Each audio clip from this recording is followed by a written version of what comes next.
ముందు లైన్లో అంటున్నారు కానీ ఇక్కడ లైన్లో అసలు వినబడట్లేదు. జై శ్రీరామ్. మధ్యలో అసలు లేదు, ఏదో వింటున్నారు ముందు వాళ్ళు ఏమంటున్నారు అని. జై శ్రీరామ్. చివరి కూడా జై శ్రీరామ్. మనము ఆధ్యాత్మిక కార్యక్రమంలో మన యొక్క అందరూ కూడా నిటారుగా కూర్చొని నాతో కలిపి ఒక 3 సార్లు ఓంకారాన్ని ఉచ్చరించవలసిందిగా కోరుచున్నాను. ఓ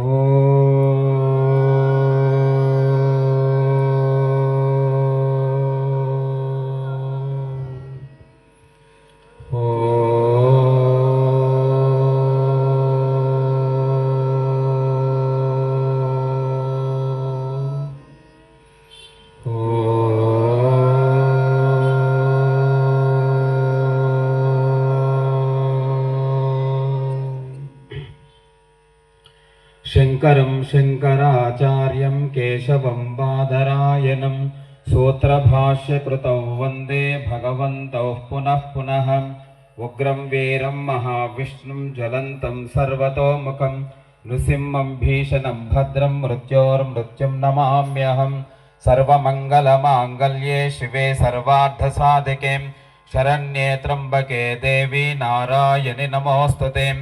ఓం సహనా భవతు సహనౌ భునక్తు సహ వీర్యం కరవావహై తేజస్వినావధేతమస్తు మా విద్విషావహై.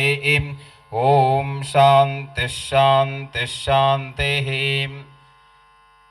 ఆధ్యాత్మిక అద్వైత వేదాంత జ్ఞాన సమ్మేళనం అధ్యక్షులైనటువంటి శర్మ గారికి, అదేవిధంగా ఈరోజు సమ్మేళనంలో పాల్గొన్నటువంటి పెద్దలు, గ్రామ ప్రముఖులు మరియు అన్ని రంగాల్లో వ్యాపారాల్లో ఉన్నటువంటి ముఖ్య వ్యక్తులు, మాతృమూర్తులు, అయ్యగారులు, అమ్మగారులు, పిల్లలు, పెద్దలు అందరికీ కూడా, యువకులు, యువతులు అందరికీ కూడా మరి శ్రీ సీతారామచంద్రుడి యొక్క సంపూర్ణమైనటువంటి ఆశీస్సులు ఉండాలని ప్రార్థిస్తూ, జననీ జన్మభూమిశ్చ స్వర్గాదపి గరీయసి అపి స్వర్ణమయీ లంకా నరోచతే జననీ జన్మభూమిశ్చ స్వర్గాదపి గరీయసి అని మనకు శాస్త్రం చెప్తుంది. అయితే ఒక మాట, చిన్న మాట, ఎందుకంటే ఒక ఆయనే హరికథ చెప్తున్నాడంట. మరికల్ గ్రామానికి వచ్చాడనుకోండి. అయితే వస్తే హరికథ చాలా చక్కగా ఏదో భాగవతమో పురాణమో చెప్పాలని అనుకున్నారు, చక్కగా చెప్తున్నారు అన్నట్టు. చెప్తూ ఉంటే అందరూ కూడా చాలా శ్రద్ధగా ఆ పురాణం అనేటువంటిది వింటున్నారు. ఈయనేమో అంతమంది వచ్చారు కదా అని చెప్పేసి ఈయన చాలా ఆనందంతో చెప్పాల్సినటువంటి ఆ కథనంతా కూడా చాలా వివరంగా గంతులేసి చక్కగా ఆనందంతో చెప్తున్నారు అన్నట్టు. ఇలాగ ఈయన ఆనందంలో పడిపోయారు. వచ్చినటువంటి వాళ్ళు ఎవరికి వాళ్ళు జారుకున్నారు అన్నట్టు. లాస్ట్లో చివరికి ఒకరే ఒకరు మిగిలారు. మిగిలితే అతన్ని అన్నాడు అన్నట్టు, అయ్యా నా పురాణాన్ని వింటూ ఎంతో ఆనందిస్తున్నావు, నువ్వు ఒక్కడవైనా మిగిలావయ్యా, నాకు ఎంతో సంతోషం అని అన్నాడు అన్నట్టు. అంటే అతను ఎవరైతే వ్యక్తి ఉన్నాడో అతను అన్నాడు, స్వామి నువ్వు ఎంత సంతోషంగా చక్కగా పురాణం చెప్తున్నావో, నువ్వు ఎగిరేటువంటి ఆ యొక్క నీ కింద ఉన్నటువంటి చాప నాది స్వామి అని అన్నాడు అన్నట్టు. అంటే ఇప్పుడు ఎందుకోసం ఉన్నాడు ఆయనే? ఎవరు లేరు. మరి హిందూ ధర్మం అంటే మనకు అవసరమా? మనం ఉందామా వద్దా చెప్పండి. ఉందామంటేనే మనం చెప్పుకుందాం, లేదంటే 2 నిమిషాల్లో ముగించుకుందాం. ఉందామా వద్దా? జై శ్రీరామ్. వందే వందే వందే. భారత్ మాతా కీ, భారత్ మాతా కీ, భారత్ మాతా కీ. జై శ్రీరామ్, జై శ్రీరామ్, జై శ్రీరామ్. మనం రోజు తింటాం, రోజు పడుకుంటాం. సమయం అనేటువంటిది మనకు రోజు గడుస్తూనే ఉంటుంది. కానీ ముఖ్యమైనటువంటి రోజును మనం కొంచెం ఆప్షన్గా తీసుకోవాలి. ఆ సమయాన్ని మనం దానికోసం వెచ్చించడానికి ఇక్కడికి వచ్చాము. కానీ దాన్ని మనం నిర్లక్ష్యం చేస్తూ మన పాటికి మనం వెళ్ళామనుకోండి, దీని యొక్క ఫలం ఏంటనేటువంటిది మనకు అర్థం కాదు. యథా రాజ తథా ప్రజ అంటే ఎప్పుడు కుక్కతోక వంకరే అని అంటారు చూడండి.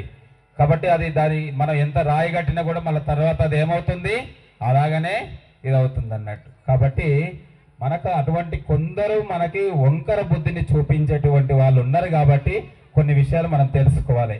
అందరూ కూడా జనని జన్మభూమిశ్చ స్వర్గాదపి గరీయస్ అని మనకు శాస్త్రం చెప్తుంది.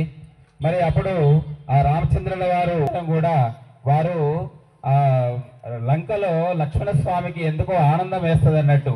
ఇదంతా స్వర్ణమయంగా ఉంది, ఈ స్వర్ణమైనటువంటి లంకలో చాలా అందమంగా బంగారుమయంగా ఉంది, కాబట్టి ఈ లంకలోనే ఉందామని రాముల వారితో అంటాడు అన్నట్టు.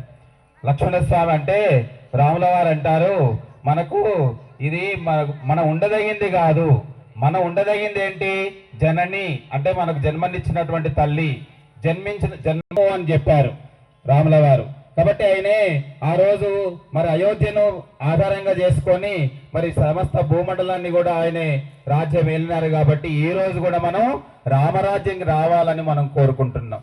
ఎందుకని అందరినీ కూడా కులాలు లేరు, మతాలు లేరు, ఏ విధమైనటువంటి ఎవరి కూడా దుఃఖాలు లేవు, కష్టాలు లేవు, బాధలు లేవు, ఏ విధంగా ఎవరు కూడా ఇబ్బంది పడలేదన్నట్టు.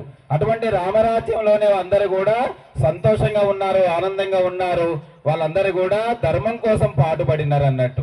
కాబట్టి అలాంటి ధర్మం కోసం మనము ప్రతినిత్యం కూడా ఆలోచన చేయాలన్నట్టు. ధర్మం అనేటువంటిది ధర్మో రక్షిత రక్షితః ధారణ ధర్మ ఉచ్యతే అని శాస్త్రం చెప్తుంది. అంటే ధర్మం అనేటువంటిది మన ఆలోచనలో విధానంలో ఉంటుందన్నట్టు. మనం ఎలా ఆలోచిస్తామో నశ్రేయో నియమం వినా అని చెప్తుంది శాస్త్రము. ఎవరైతే నియమం లేకుండా ఉంటారో వారికి శ్రేయస్సు లేదన్నట్టు. ఏ మతమైనా ఏ ఒక దీక్ష అయినా, ఒక పూజ అయినా, లేదంటే ఏదైనా ఒక మనం పని చేస్తున్నామనంటే దానికి ఒక నియమం ఉందన్నట్టు.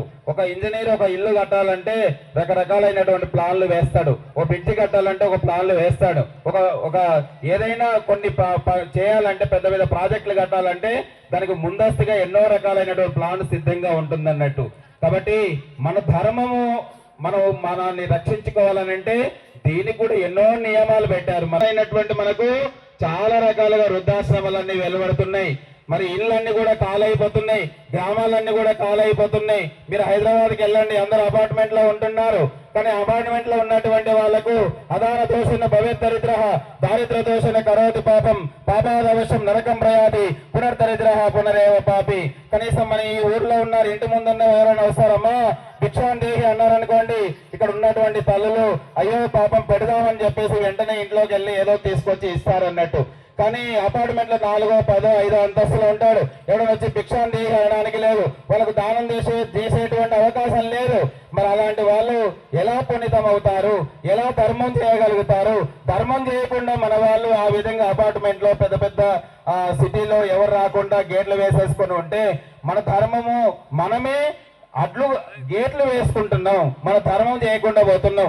ఎప్పుడో చేస్తాము, ఎప్పుడో 6 నెలలకో, సంక్రాంతికో, శివరాత్రికో, ఉగాదికో, లేకపోతే శ్రీరామనవమికో ఇలాంటి వచ్చినప్పుడే మనము దేవాలయానికి వెళ్తాము. అక్కడ దానమో ధర్మమో అప్పుడు చేయాలనిపిస్తే చేస్తాం, లేకపోతే లేకుండా పోతున్నాం. కాబట్టి ఇలాంటి మరి మాతృదేవోభవ తల్లిని పూజించాలి, పితృదేవోభవ మరి తండ్రిని పూజించాలి, ఆచార్య దేవోభవ గురువులను సేవించాలి. మరి మనకు ఎందరో గురువులు ఉంటారు, విద్యాపరంగా గురువులు ఉంటారు, ఆధ్యాత్మికమైనటువంటి గురువులు ఉంటారు, మన జీవితానికి ఎన్నో రకాలైనటువంటి మార్గదర్శనం చేసేటువంటి వాళ్ళు ఉంటారు. దత్తాత్రేయ స్వామి వారికి 25 మంది గురువులంట. మరి చేపలు పట్టేటువంటి వాడు కూడా అలా దారిలో వెళ్తున్నారు అనేది నది పక్కన వెళుతూ ఉంటే ఒక చేపలతో వచ్చినట్టుంది, పడుతుందేమో అని చెప్పి వాడు ఏకాగ్రంగా ఆ బెండనే చూస్తున్నాడు. ఈయనేమో దత్తాత్రేయ స్వామి వెనకాల ఉండి అయ్యా ఈ దారి ఎటు వెళ్తుందో అడుగుతున్నాడు అన్నట్టు. కానీ వాడి దృష్టి మాత్రం బెండు పైన ఉంది. ఎప్పుడైతే బెండు మునిగిపోయిందో, చేప పడిందని వాడికి నమ్మకమైంది, అయ్యా మీరు ఏమడుగుతున్నారని అప్పుడు అన్నాడు అన్నట్టు. చూడండి, కాబట్టి దృష్టి అనేటువంటిది మనకు మన ధర్మం యందు దృష్టి అనేటువంటిది మనము చాలా వరకు నిర్లక్ష్యం చేస్తున్నాం. మన దృష్టి అనేటువంటిది ఎక్కడుంటుంది? ధనము సంపాదించడంలో ఉంటుంది, లేదా